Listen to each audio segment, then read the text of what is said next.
Olá, graça e paz. Estamos aqui mais uma vez para darmos continuidade aos nossos vídeos. E a nossa aula desse mês, o nosso tema desse mês será Doutrina de Deus. Ou seja, conhecendo a pessoa de Deus. A nossa primeira aula desse mês, desse tema. Tá?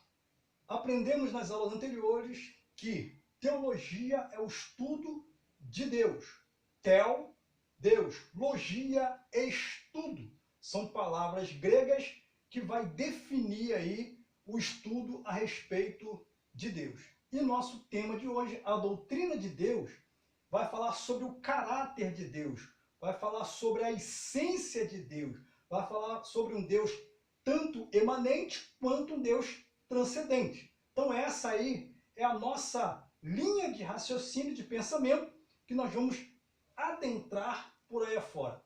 Conhecer um pouco mais de Deus. Vem da verdade que quanto mais nós nos aproximamos de Deus, mais conhecemos a Ele. Quanto mais estamos distante dele, menos conhecemos Ele. Deus, Ele é um Deus infinito, que com as nossas próprias sabedoria, com a nossa própria mente humana, não tem como nós conhecê-lo, a não ser que Ele mesmo queira se fazer conhecido para conosco. E é isso que Ele vem fazendo ao longo dos séculos, fazendo-se conhecido um pouco mais para com o homem, para com a sua criatura. Mesmo assim, ainda será quase impossível, ou mesmo impossível, nós conhecermos a Ele no âmbito terreno, no âmbito carnal, para se conhecer a Deus na sua totalidade, quando Ele vier buscar a sua igreja, quando nós estivermos com Ele na glória, morando com Ele, aí sim, nós vamos conhecê-lo na sua totalidade, assim como Ele o é. Enquanto isso, nós, os seres humanos, os teólogos, né, vão tentar aí descobrir ou mostrar que existe um Deus. E as provas que estão aí mostrando a existência de Deus são provas muito valiosas, muito grandiosas que tem por aí fora. E dentro disso aí nós vamos ver pontos negativos e pontos positivos. Então, como nós vamos começar hoje a nossa aula? Vamos começar com os pontos positivos, falando sobre a existência de um Deus pessoal, um Deus que gosta de se relacionar com a sua criatura, com a sua criação, interagir com o ser humano, assim fazendo, dando experiências, provando que existe aí um Deus que está acima de todas as coisas, que governa todas as coisas e que nada foge do seu controle. Tá bom? Então, com a tentativa de provar a existência de Deus, será quase impossível, mas quase impossível, né? Mas nós vamos tentar mostrar aí algumas provas, algumas bases sobre a existência de um Deus. Não uma mera força que emana no universo, né? Como diz aí algumas religiões, como diz aí algumas pessoas. Deus existe e Ele está próximo de nós. E nós vamos ver justamente isto, tá bom? Então, vamos lá. Na nossa primeiro tópico, está dizendo o seguinte: provas que nos fazem crer na existência de Deus. Beleza? Então, quais são essas provas que nos fazem crer na existência de um Deus? Primeiro, a experiência pessoal, tá? Então, o primeiro ponto que vai nos fazer crer na existência de um Deus é a experiência do indivíduo, uma experiência pessoal que ele mesmo tem com Deus. Não tem como outra pessoa negar ou questionar essa experiência. Por quê? Porque foi diretamente Deus com o indivíduo. Tá? Então, a experiência pessoal, individual, vai provar a existência de um Deus. Assim foi com o apóstolo Paulo. Tá? Enquanto outros discípulos foram evangelizados e chamados pessoalmente por Cristo, o apóstolo Paulo não. O chamado dele foi diferente. Tá? Então, o chamado dele foi aonde? Foi através de uma visão, no âmbito espiritual. Tá? Então, ele teve uma experiência pessoal, uma experiência individual. E ele provou e sentiu que de fato existia um Deus. Ou seja, os cristãos que eles estavam perseguindo, na verdade, ele estava perseguindo o próprio Deus. Então, a experiência pessoal, ela vai provar a existência de Deus. Jó 42, verso 5, também vai provar o quê? A experiência pessoal de alguém que teve com Deus.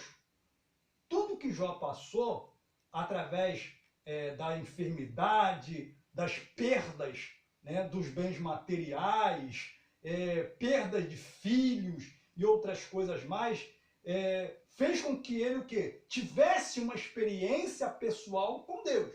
O texto vai dizer o seguinte, ele dizendo, antes eu conhecia Deus apenas de ouvir falar. Hoje eu conheço pessoalmente, face a face. Tá bom? Então ele vai ter essa experiência pessoal. Segundo, o saber dos teólogos, ou seja, os pesquisadores, os teólogos, os estudiosos, homens sérios, estou falando aqui de homens sérios, que vieram antes de nós, estudaram a palavra de Deus, foram revelados coisas do céu que o próprio Espírito Santo os revelou concernente à pessoa de Deus. Então, através dos estudos teológicos, nós também vamos crer na existência de quê? De um Deus. Tá bom? Terceiro, a fé e a experiência cristã também vai provar a existência de Deus. O ser humano, ele tem fé.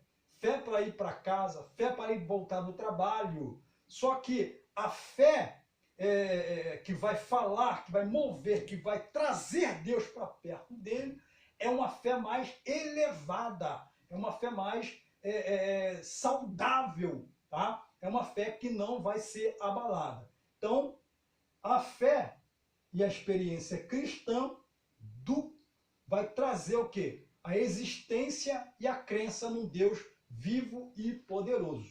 Tá bom? Quarto, o universo também vai provar a existência de Deus. Como? As estrelas, o sol, a lua, né? Os céus, o mar, a natureza, enfim, tudo isso aí vai provar a existência de Deus. A harmonia com que foi feita, a maestria com que foi feita, tudo isso vai provar a existência de Deus. Então, o universo vai provar a existência de Deus. A história universal também vai provar a existência de Deus. Sobre o quê? Vai falar Gênesis, sobre a criação do mundo, de todas as coisas, a criação de Adão e Eva, né? Vai falar sobre o dilúvio, vai falar sobre o gigante Golias, vai falar sobre Davi, que matou o gigante, vai falar sobre Jonas, que foi engolido pela boca de um grande peixe. Todo mundo conhece a história, tanto crente como não. Então, a história universal vai falar de quê? Vai falar da existência que existe aí um Deus. Tá? As percepções humanas também vão provar a existência de Deus. Tanto a Bíblia quanto a ciência vai dizer que tudo que é perceptível ao que está ao nosso redor vai se tornar real, vai existir. O que, por exemplo, se nós não conseguimos ver alguém que está atrás de nós, mas nós conseguimos perceber esta pessoa, só não sabemos quem é. mas conseguimos perceber a presença dessa pessoa que está atrás de nós. Logo, esta pessoa, ela existe. Por quê? Porque essa pessoa, ela foi percebida, tá? Essa pessoa, ela foi percebida. Eu consegui perceber esta pessoa, mesmo não havendo. Assim também é Deus.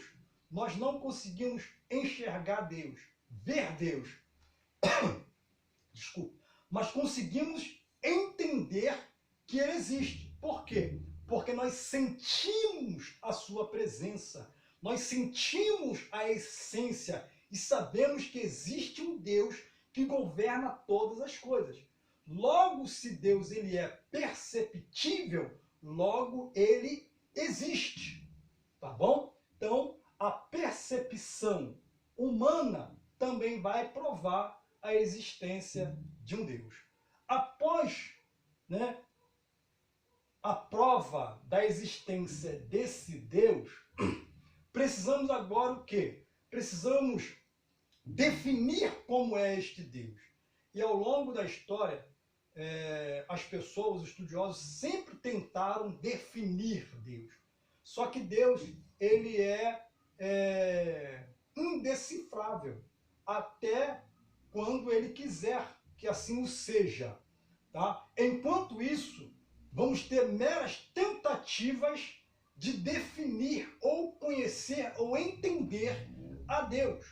Então, ao longo da história, ao longo dos anos, dos séculos, pessoas tentaram definir a Deus da sua maneira. Daquele momento que veio um vislumbre de revelação sobre ele, e então naquele momento ele definiu a Deus da maneira e da forma que foi-lhe apresentada.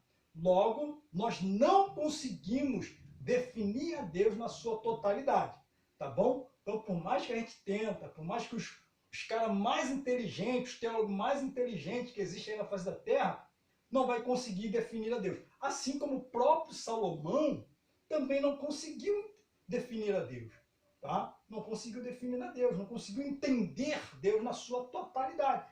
Mas ele nos trouxe alguma luz a respeito das revelações que ele teve, tá? Então, como nós chegamos, como nós definimos a Deus? A página 12 da sua apostila, tá?